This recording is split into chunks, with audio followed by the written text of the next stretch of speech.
30 కిలోమీటర్లు సరిగ్గా తిరిగితే ఊరు మొత్తం దేశం మొత్తం కలిపి ఒక రోజులో అయిపోతుంది.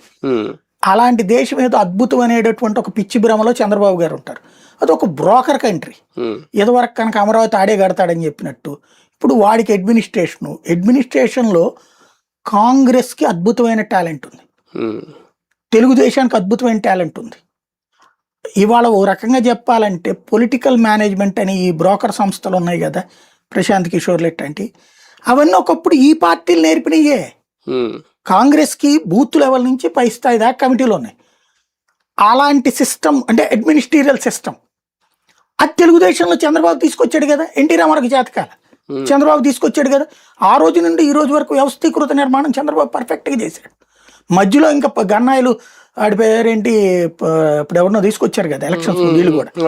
అట్లాంటి వాళ్ళు ఎవరికి కావాలి? అది పార్టీ చేయాల్సిన పని ఎవరికో అప్పచెప్పడం, అవుట్ సోర్సింగ్ అప్పచెప్పుకోవడం అంతే. అదే కాకుండా ఇదైనా అంతే. సింగపూరోడు నేర్పేదేం లేదు. అడ్మినిస్ట్రేషన్ అని అడిగితే సింగపూరోడు నేను చూశాను కదా, 4 రోజులు తిరిగాను ప్రభుత్వం, ఈ ప్రభుత్వం పంపించినప్పుడు మమ్మల్ని. వాడెవడు పెద్ద పుడింగ్ ఏం కాదు. మన పీపీటీలు ఉంటాయి కదా, పవర్ పాయింట్ ప్రెజెంటేషన్లో ఆడ ఇచ్చి చెప్పుకుని బతుకుతుంటారు అలా అంతే. ఆ ఇంగ్లీష్లో చెప్పుకు తిరగడం తప్పించి అక్కడ ఏమీ కాదు. కాకపోతే పబ్లిక్లో సివిక్ సెన్స్ ఉంటుంది అక్కడ. ఇప్పుడు రోడ్డు మీద వెళ్ళేటప్పుడు ఉయ్యడాలు,